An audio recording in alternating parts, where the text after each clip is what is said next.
Oh, hello. Good morning, everybody. Welcome back to our program. And we are here today to introduce our next speaker. Our next speaker she is the community manager at SquadCast, a remote podcast recording platform that captures audio and video. She also founded Earbud's Podcast Collective, a podcast recommendation newsletter and podcast. She's been in the podcast space for 4 years and has held roles in all over the industry as a studio manager, an in-app podcast curator, a host, a producer, and a scriptwriter. Here to talk to us on whether should we have newsletters accompany our podcast or not, let's welcome Miss Arielle Nissembatt. Hi, Hi, how are you? Hey I'm doing great. Ariel, How we're about looking you? forward to your talk this afternoon. I mean, Yeah. what time is it there?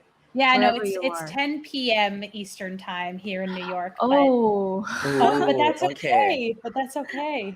all All right. good. Let's give her the stage. Thank Yes, you. can you tell us Oh, more about this? Yeah, yes.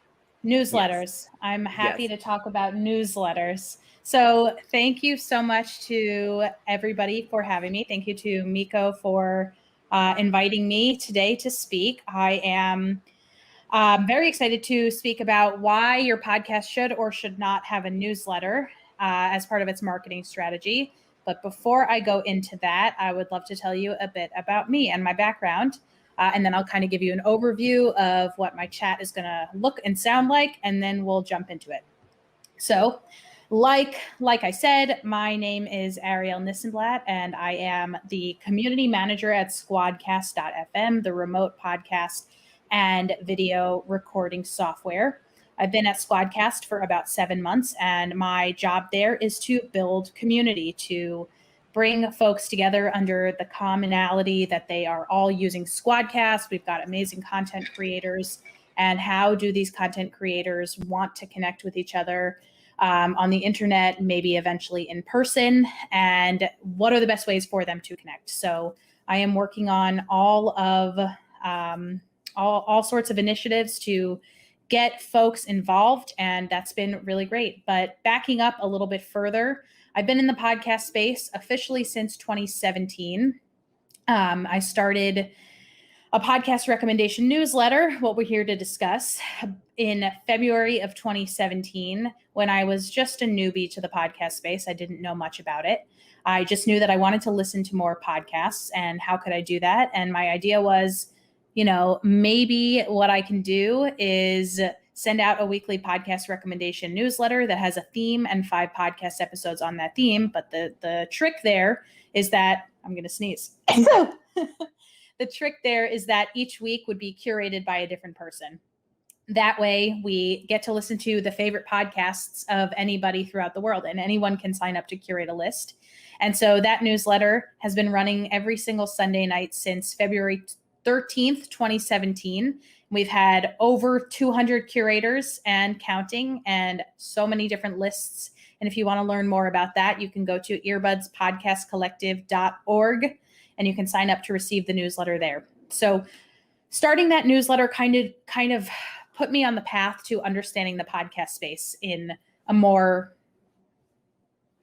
broader sense. When I started, I just knew that I loved listening to podcasts. But then getting into the newsletter space, I became aware of other newsletters, and I subscribed to both newsletters about the podcast industry and podcast newsletters about specific podcasts. So, for example, the first one that I signed up for was The Minimalists, a podcast about how to live a minimalist life. And I'm no longer subscribed to this newsletter, but it was, the point of the newsletter was that they reminded you every day, every new episode that they had a new episode coming out. So we'll get into why that's important for your newsletter. But first, let's continue. So what I'm going to do today is talk to you a little bit about creating a newsletter in the podcast space. And then I want to hear from some folks in the chat. So please feel free to interact with me in the chat. I believe I have access to that. Miko, can you let me know if I'm able to view the chat while I'm doing this? That would be lovely. Okay. Yeah, Miko, just let me know when you have a chance.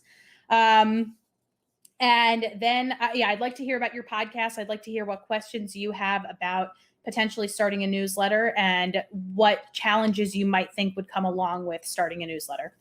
So first, let's get into what newsletters can do for you. So the good thing about a podcast, your podcast, is that you are cultivating an audience. And when you're cultivating an audience, you are able to, they're waiting on you for every single thing that, for everything that comes out of your mouth. They want to hear about it. The folks who are subscribed to your podcast are subscribed to your podcast. And yes, they're probably subscribed to a lot of other podcasts, but they are there for you. And because you have them in your subscription, because they are subscribed to your podcast, you are what they are looking forward to.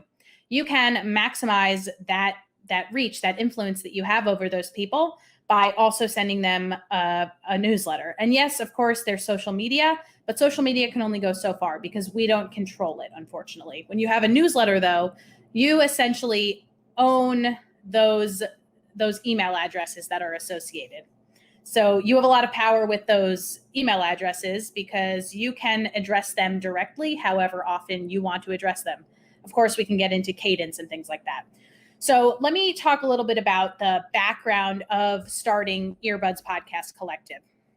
So the way this will differ from a potential podcast newsletter for your podcast is that it is the Earbuds podcast newsletter is not about any specific podcast. It's about the podcasts that are being curated by different people each week. So the way the newsletter works is that right now, the iteration that we're in right now is that we have a curator's form on our website. It's earbudspodcastcollective.org, like I said, and anybody has access to that curator's form. And once somebody has access to that curator's form, they fill out the 5 podcast episodes that they want to choose. They fill out the podcast theme that they want to choose. And the very exciting thing about it for folks is that you are allowed to choose one of your own podcast episodes as part of your theme, as long as it fits into the other episodes and the theme that you've chosen. The idea behind that is that it's a little bit of a marketing tool for you. So what will happen often is that I will have folks who work in podcast PR, public relations, who will sign up to curate lists for their clients so that maybe when they have a podcast coming out, they'll schedule to curate a list around that launch date. So that's kind of an added bonus for people who are curating a list with my newsletter. So once that form gets filled out, we receive it on our end, and we are able to put all the information into our MailChimp, our email service provider, and we schedule the newsletter to go out. We also schedule a web page to go out along with it. We schedule social posts, and we back everything up with a podcast episode. We have a podcast episode that goes out alongside every single newsletter that goes out, because we believe that we want to have it accessible auditorily in addition to visually. And we also feel like we should do a little bit of walking the walk, not just talking the talk. We're talking about podcasts all the time. Might as well create a podcast and kind of have that example for ourselves. So that podcast is called Feedback with Earbuds. And when folks curate a list for us, they are also able to have that. They're also able to have their podcast mentioned on our podcast. So just more exposure for them. So it's really an opportunity just for more and more people to find your podcast, and for more and more people to find out about the podcasts that you love and that you've chosen as part of your theme. So when I started the newsletter in 2017, I didn't really know what I was doing in terms of entering the newsletter space, entering the podcast space. I only knew that I wanted to listen to more podcast recommendations. And because of that, when I started the newsletter, I started it on Gmail, and I was capturing email addresses by having a SurveyMonkey survey that essentially said, do you want to receive 5 podcast episodes every week? And about 100 people signed up on the SurveyMonkey sheet. And I know it's 100 because the free version of SurveyMonkey ends at 100. So after that, I kind of had some trouble figuring out what to do next, but I'll get into that. So once I had all of those people on Gmail, I would BCC them and write out honestly, it was not aesthetically pleasing. A newsletter that was not very pretty. It was essentially, here are the 5 podcast episodes that we are going to be listening to this week. And I would send out that newsletter.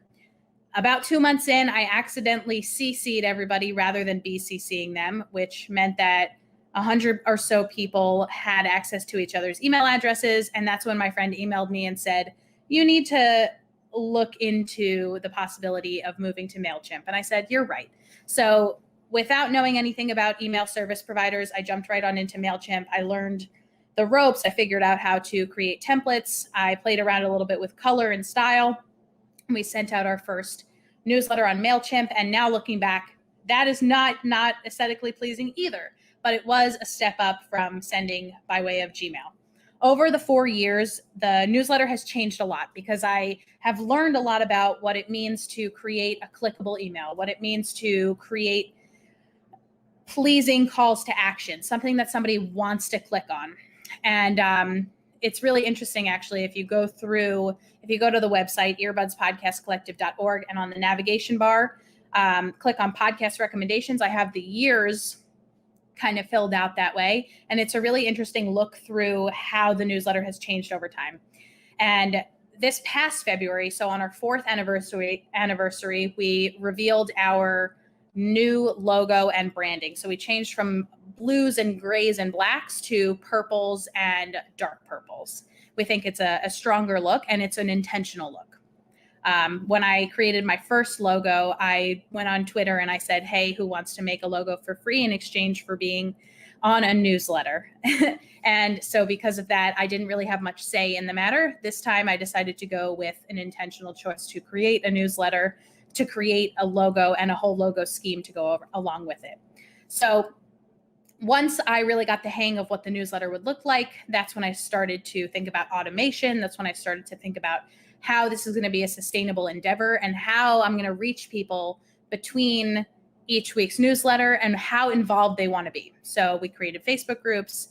My ultimate goal in starting the newsletter was I wanted to listen to more podcasts. I figured other people wanted to listen to more podcasts. More importantly, I feel like, and I think folks will understand this, the podcast space has really opened up my eyes to different stories that are out there in the world that I don't feel like I would otherwise be exposed to. So it's been a really great way for me to find out about other podcasts, find out about other creators, other podcasters, other folks who are involved in the audio space on a whole. So I'm really thankful for the community that has been created through this newsletter, through Earbud's Podcast Collective, and all that it's exposed me to. So running the newsletter also meant that I got to go to podcast festivals like Podcast Movement and eventually things like this, Podfiesta, for free in exchange for putting ads in my newsletter. And that's another advantage to starting a newsletter is your real estate on your newsletter becomes something that people might potentially want to advertise on.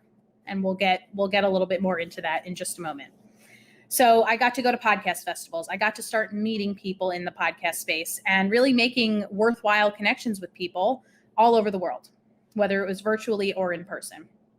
And shortly after I started the newsletter, I started getting involved in the Los Angeles podcast space, which is where I was located at the time. And I met a lot of people, started hosting my own events where we would get together, have a drink, talk about the podcast space, talk about the future of the podcast space, and really just collaborate with each other in a number of ways. And in November of 2017, I started working at a co-working space by pitching the idea of having a podcast studio in that co-working space, all the while running the podcast newsletter on the side. The idea of the podcast studio was that co-working spaces are places where people, they gather. It's a hub of innovation. There should be a podcast studio because a lot of people are creating podcasts along with their businesses. And when I look back, was I qualified to do this? No, I didn't know how to build a podcast studio. I didn't know how to find the right sound equipment to make the space silent or as close to silent as could be. But did I pretend? Yes, I did pretend. And I pretended well enough. And we were able to build out a very successful podcast studio that looks great. It's aesthetically pleasing. And we were able to attract a lot of people to the podcast studio, a lot of engineers who wanted to work in the podcast studio, and to also hold podcast festivals in the studio also. So that was another thing that kind of propelled me into the podcast space, all by running my podcast newsletter. So I continue running the podcast newsletter. I then go on to work for Castbox, which is a podcast listening app that I still use to this day. I actually started using Castbox when I went to Podcast Movement in 2017 in Anaheim because they gave out good swag. And I was actually just very attracted to, they gave a little key ring to put on the back of a phone. And I had it on my phone for a really long time. And I decided right then and there that that's the app that I was going to use. So swag really does work. So eventually I start working for Castbox, all the while running my podcast recommendation newsletter. At Castbox, I was also doing curation of sorts. So that was a really great way to solidify my understanding of how podcasts interact with each other, how they get shown on apps, and understanding that within apps, it's not necessarily about an algorithm. There really are real people behind the app that are choosing which podcasts get featured. Some apps, to a certain extent, do have algorithms, but for the most part, at least from the apps that I'm aware of, there's a lot of human interaction behind the app. So my next move was to start working for SquadCast, which is where I am now as the community manager. And at SquadCast, I'm also very involved in writing our weekly podcast newsletter. And that newsletter is called SquadCast Weekly. And it's a community newsletter where we share community news. We share what's going on in the podcast space in general. Thank you to James Cridland at Pod News, where we kind of syndicate some of his news stories onto our newsletter. We also share a squad pod of the week. So we choose a podcast from the larger SquadCast ecosystem and put it right there on our newsletter, get them some clicks, get some people going to their website. And we also like to share what's going on in the SquadCast space in terms of what podcasts we have coming out, in terms of what blogs we have coming out, who are we highlighting that week. So we really use that newsletter as an opportunity to build more legitimacy for our own brand. So if we have a blog post that came out earlier that week, we make sure to link to it in the newsletter. If we have a podcast episode that came out earlier that week, we make sure to link to it in the newsletter. And then if you listen to the podcast, you'll find that we tell you about our newsletter. And if you read our blog, you'll find that we tell you about our newsletter. So it's all about creating a cycle of people who want to consume your content all over the place. So let's talk about why you might want to start a newsletter for your podcast or a podcast for your newsletter. There's a lot of ways to go about this. It's about creating content and having folks stick to that content that you're creating.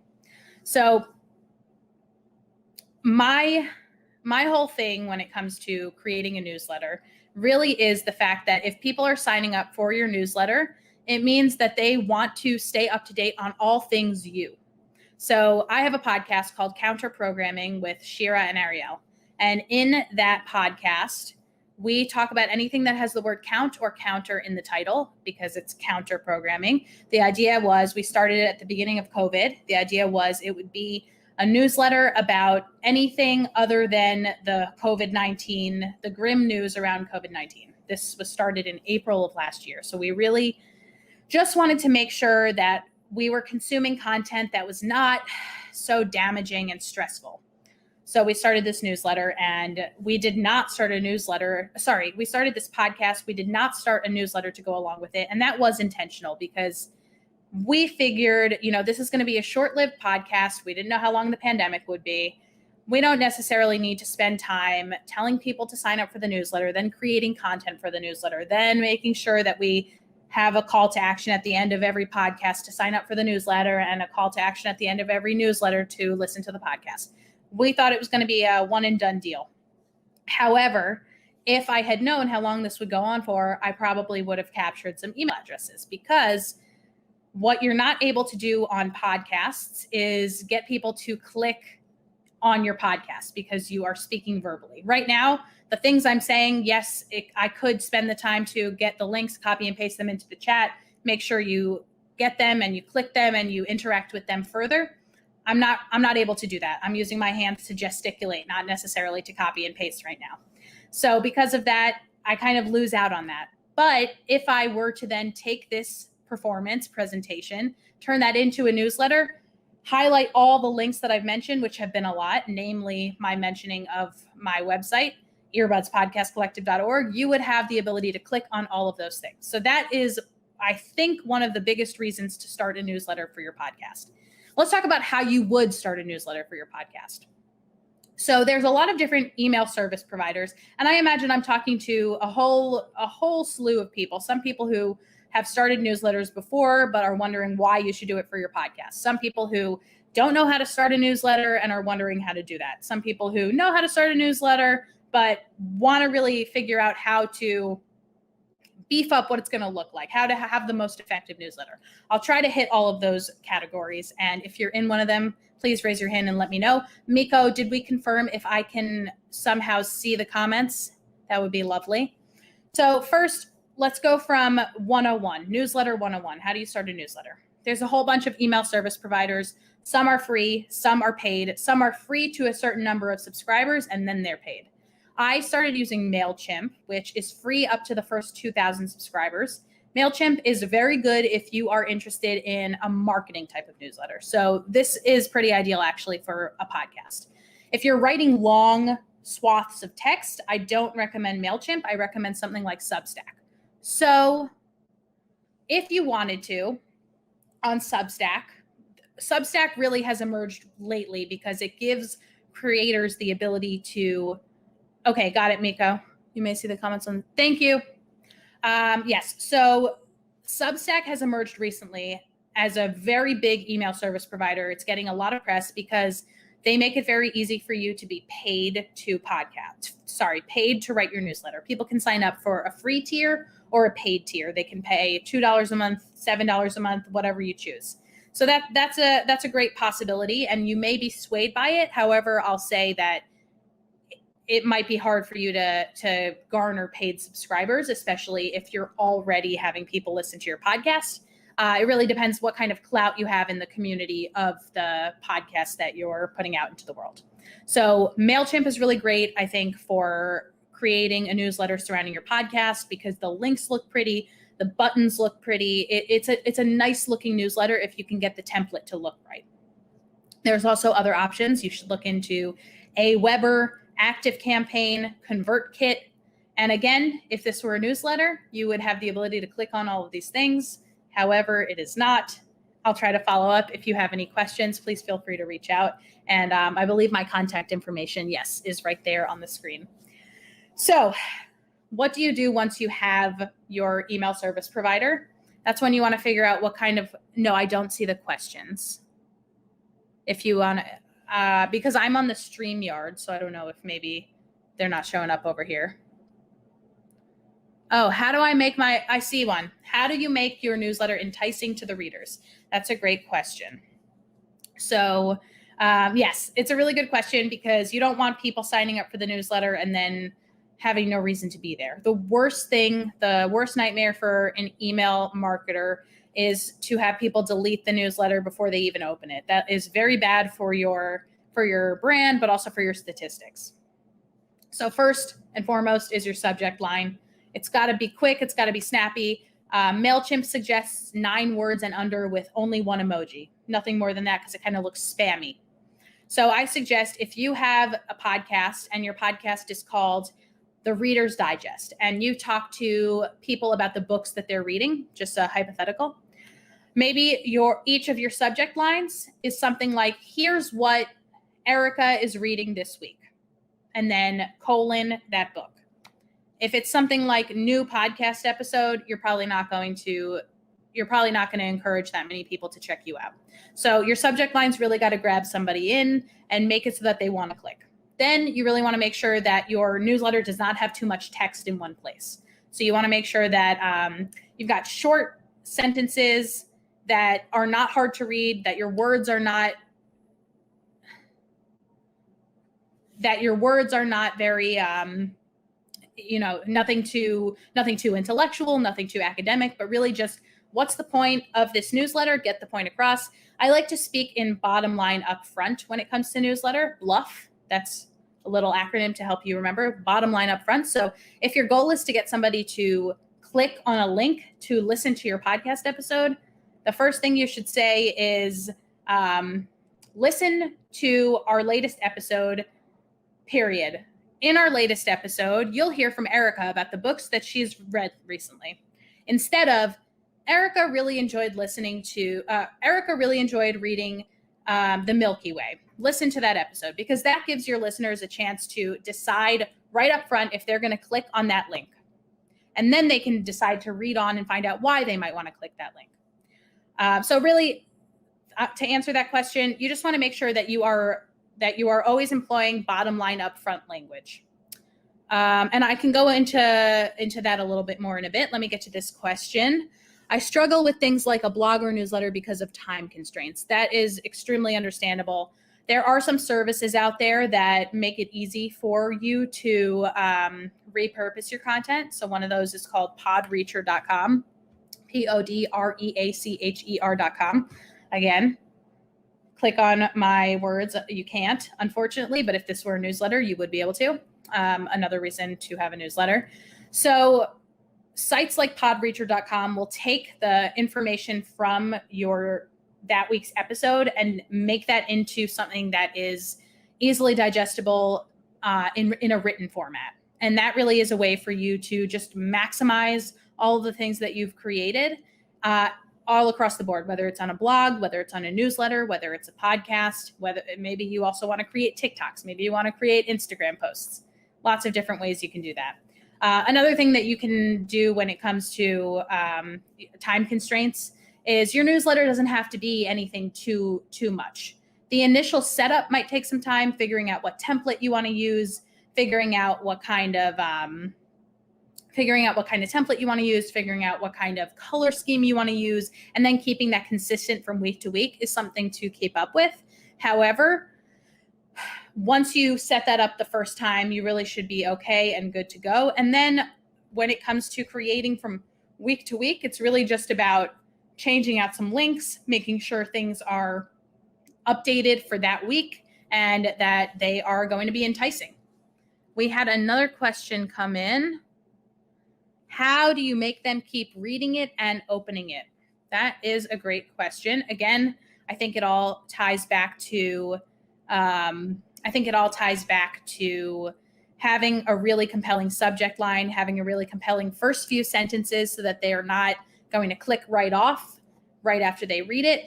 You really want to make sure that they've got something in there. So one thing that you can do is have a call to action in your podcast that maybe there's a contest going on specifically in your newsletter. So say in the podcast, you say on this, make sure you open this week's newsletter because the first 10 people to open it get a free shirt, or the first 10 people to open the newsletter get a chance to be a guest on the show. You can come up with any contest that you want that makes it clickable. And once they get used to clicking on your newsletter, they're going to want to keep coming back for more because they know that the content is something worth coming to.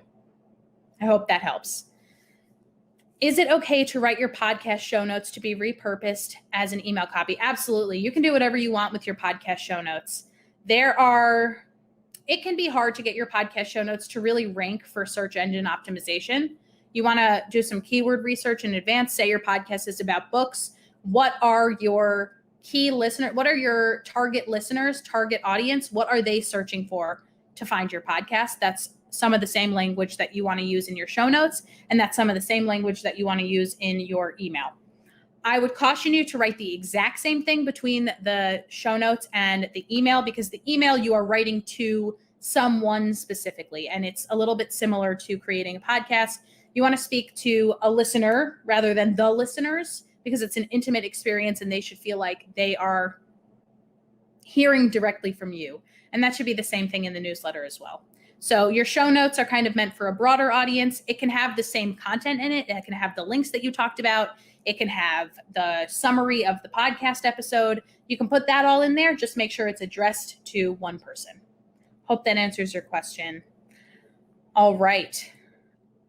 got another question over here. Do you suggest newsletters to not be wordy or very technical? I think that all depends on what your podcast is about. I think if your podcast is about mechanical engineering, it can be extremely technical. I think if your podcast is about books, it can be wordy. However, I do advocate for keeping newsletters short unless you're writing a Substack newsletter, which people kind of more expect to be wordier, longer, fewer pictures, but still some pictures to break up the large blocks of texts.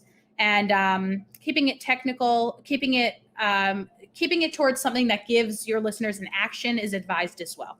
So what do you want them to do at the end of each newsletter? Maybe it's listen to the podcast. Maybe it's follow you on social. Maybe it's enter a contest on social. Maybe it's email you directly and tell you what they thought of this week's episode. Make sure you make that very clear. How can I best market my podcast? That's a great question. It's actually an entire other talk that I like to do. I'll give you one of my suggestions, which is to get comfortable working with different podcast apps. So aside from Apple and Spotify, there are so many different podcast apps that hundreds of thousands of people use every day. So yes, Apple and Spotify have millions and millions of people, but there are still some other podcast apps. So let's think about Radio Public, Overcast, Zen, 5 minutes. Let's think about Castbox. Let's think about Good Pods. There's so many more. There's at least 100, honestly. All of these places have a lot of thousands of people going on there every day and listening to their podcasts right there on those apps. Your podcast is most likely available on all of those podcast listening apps. So the first thing that you should do is go and see what your podcast looks like on all of those podcast listening apps, because it could be that from some sort of RSS mistake, it doesn't look as nice in one podcast listening app as it does in another. And you can easily remedy that by creating an account. Usually it's free to do so on all of these podcast listening apps, and editing what your podcast artwork looks like. Maybe you can add a specific call to action right there in the podcast app. Lots of things you can do there. So first thing to do is just make sure you know what your podcast looks like in all of these podcast listening apps. The second thing to do to market your podcast is to check out on each of these podcast listening apps if there are any free opportunities for you to market your podcast. So for example, in Castbox, where I used to work, you can apply to have your podcast featured. And the way you do that is right there in the app. You can navigate all the way over to the personal tab. I'm kind of remembering this off the top of my head, so it might have changed, but you can navigate to the personal tab and then you can click apply to be featured. And there are some restrictions for what your podcast has to be, some limitations. Maybe you have to have X number of episodes and you have to have X number of subscribers, but then you can apply to be featured. I know that there are other ways to have your podcast kind of broadcast to the homepage of the app in several other apps. But then there's also things like if you go to Apple, you can apply to get a QR code that has your podcast artwork right there in the center of the QR code. So that looks really great on your website, and it makes it look like you have a special relationship with Apple, and your listeners don't have to know that everybody can get that QR code. So those are some of my tips for marketing your podcast. I know I have about 3 minutes left, so I wanted to check if there are any more questions or if I didn't get to something. Let's see. I would also recommend, if you start a podcast newsletter, to become familiar with Facebook groups that can help you with your newsletter. So just like there's tons of Facebook groups out there to help with podcast production, with podcast marketing, and finding guests for podcasts, there are also Facebook groups to help you with newsletter writing. One of my favorites is called Newsletter Creators. Very simple, very to the point. Newsletter Creators. And if you go to Newsletter Creators and you have a newsletter, you can ask questions about what's the best subject line. Let me A/B test this within this group right now and see which one you like better, which one you're more likely to click. There's also a really great Slack group that I like called Swapstack, SWAPSTACK. Swapstack is a marketplace between newsletter writers and newsletter advertisers, and you can essentially apply to have your newsletter be sponsored by these advertisers. So that's a really great resource if you are looking to have your newsletter monetized. So that's kind of my walkthrough of why you should have a podcast newsletter, or why I didn't really get into why you shouldn't. Here's a quick why you shouldn't. It does take a lot of time. It can take a lot of time to create a podcast newsletter. It also can not necessarily be the place that your listeners want to congregate. Maybe they really are just interested in listening and they don't want to spend the time reading another newsletter. So bottom line for everything when it comes to podcasting and content creation is find out what your listeners, what your audience want from you. Ask them, do a listener survey, ask them directly if you know them, and see what they want. And that is why you maybe should have a newsletter and why you shouldn't have a newsletter. If you want to hear more from me, you can follow me on Instagram at Earbuds Podcast Collective, on Twitter at Earbuds Podcall. My personal Instagram is Ari this and that, and same with Twitter. And you can always send me an email at SquadCast at Arielle@squadcast.fm. I'm happy to share more information about podcast marketing or about newsletter writing in general. And thank you again so much to Miko and the team at Podfiesta, and congratulations on the first ever Podfiesta. Thank you. Arielle. Wow, that was so wonderful. I really enjoyed the whole thing, and probably give MailChimp a try, because I Yes. just want to put it out there, like I want you to use give it MailChimp? a shot. I haven't tried, but I've heard of MailChimp. And because of you recommending it, so I'd probably give it a shot soon. So thank you for Right. sharing those knowledge to us. And yeah, we would like to remind all the participants in here that Arielle's going to have a hop-in session after this. So you can check her out on the hop-in for questions that you want to ask her about newsletters and podcasting as well. So thank you, Arielle, for giving us your time. And then we'll be sending you back. And we'll see